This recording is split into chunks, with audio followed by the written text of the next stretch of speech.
A shell is fired from a fixed artillery gun with an initial speed u such that it hits the target on the ground at a distance r from it.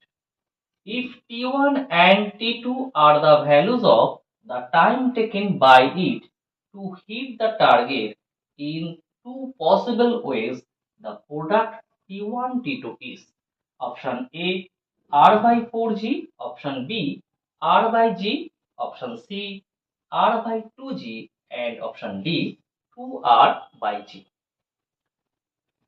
দেখো question mention করছে shell is fired from a fixed artillery gun. একটা fixed artillery গান থেকে fire করা হয়েছে, initial speed কত আছে you, such that it hits the target on the ground at a distance r. কোথায় পড়েছে? r ডিসটেন্সে পড়েছে গ্রাউন্ডে। If T1 and T2 are the two values of the time taken by it to hit the target in two possible ways. তো hit যে করছে গ্রাউন্ডে কত ডিস্টেন্সে করছে? r ডিসটেন্সে গিয়ে করছে। এবার দুটো ওয়েজে যখন ছুটছে দেখছে একটাতে টাইম লাগছে T1 আর একটাতে টাইম লাগছে T2, কিন্তু দুটোতেই কিন্তু সেটা কোথায় গিয়ে পড়ছে? সেম ডিস্টেন্সে গিয়ে পড়ছে। মানে দুটো কন্ডিশনেই, মানে যখন টাইম তোমার T1 লাগছে তখনও যে দুটো দূরে গিয়ে পড়ছে, আর যখন টাইম T2 লাগছে তখনও কিন্তু সেম দূরে গিয়ে পড়ছে। অর্থাৎ দুটো কন্ডিশনেই কিন্তু রেঞ্জ যেটা সেটা আমার সেম। এবার রেঞ্জ সেম হতে পারে কখন? কোনো একটা আমরা যদি কোনো একটা অবজেক্টকে ছুঁড়ে মারি প্রজেক্টাইল মোশনের ক্ষেত্রে, তখন রেঞ্জ সেম হতে পারে যদি তুমি অবজেক্টটাকে থিটা কোণে ছোড়ো, আর একটা যদি 90 ডিগ্রি মাইনাস থিটা কোণে ছোড়ো, তাহলে দুটো কন্ডিশনই কিন্তু তোমার রেঞ্জ সেম হতে পারে। তাহলে ভেবে নাও যখন টাইম তোমার T1 লাগছে তখন অ্যাঙ্গেল অফ প্রজেকশন থিটা, আর যখন T2 লাগলো তখন angle of projection 90 minus theta. এবার টাইমের ফর্মুলা কি আছে আমাদের? টাইম অফ ফ্লাইটের ফর্মুলা হয় প্রজেক্টাইল মোশনে time of flight t equal to হয় 2u sin alpha by g, here alpha equal to angle of projection, আর u হচ্ছে ইনিশিয়াল ভেলোসিটি। তো এই ফর্মুলাটা যদি আমি t1 টাইমের এখানে অ্যাপ্লাই করি, তো t1 ইকুয়াল টু কত পাবো? 2, ভেলোসিটি তো u ই আছে, 2u sin, এখানে অ্যাঙ্গেল ধরে নিয়েছি theta, by G. R t2 সময় t2 ইকুয়াল টু কি আসবে? 2u, অ্যাঙ্গেল তাহলে কত আসবে? এটা যদি থিটা অ্যাঙ্গেলে থাকে এটা থাকবে 90 minus theta, sin 90 minus theta by জি।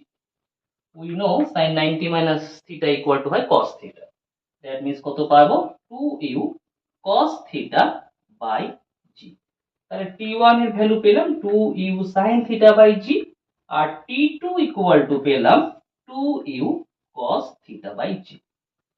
এখানে চাইছে দেখো product t1 t2, t1 t2 চাইছে, তো t1 আর t2 বার করি, that means t1 into t2, t1 এ কত ভ্যালু আছে বসিয়ে দাও, 2u sin theta by g, আর t2 তে পাচ্ছি 2u cos theta by g, u square, আর 2 into 2 4, 4u square sin theta cos theta by g square. আচ্ছা, এটা t1 t2 পেলাম। দেখো অ্যানসারে যে অপশনগুলো দেয়া আছে প্রত্যেকটাই দেখো r বাই সামথিং আছে, তার মানে অ্যানসারের অপশনে কিন্তু r আছে। তার মানে t1 t2 তে আমাকে যেভাবে এখানে r আনতে হবে, r মিন্স রেঞ্জ। তো প্রজেক্টাইল মোশনের রেঞ্জের ফর্মুলা কি? রেঞ্জ r ইকুয়াল টু হয় u square sin 2 alpha by g। এখানে আলফার জায়গায় আমরা ইউজ করতে পারবো কি? থিটা। তাহলে এখানে লিখবো কত? r ইকুয়াল টু হচ্ছে u square sin 2 theta by g। তাহলে আমি এর মধ্যে যেভাবে হোক এই r টা আনার চেষ্টা করব। আচ্ছা, এবার দেখো এখানে আমি যদি sin থিটা cos থিটা ছিল, তো আমরা জানি টু সাইন থিটা কস থিটাতে হয় সাইন টু থিটা, মানে sine two theta equal to হয় two sine theta cos theta. তো এখানে 4 ছিল, তো 4 কে আমি 2 ইন্টু 2 করে দিলাম, তো এখানে রাখলাম 2 আর এখানে রাখলাম একটা 2।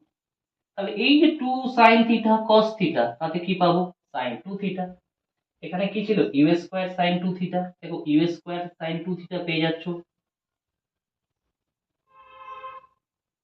আচ্ছা এখানে আছে কি শুধু জি, এখানে কি আছে জি স্কয়ার, তাহলে একটা জি এখানে দিলাম আর একটা জি আলাদা করে লিখলাম, আর 2টা পড়েছিল 2। তাহলে এইটুকু মানে কি ছিল, u square sine 2 theta by g মানে হচ্ছে আর।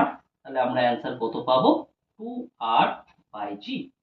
কোথায় আছে 2r বাই জি, ডি তে আছে। That means option D is the correct answer.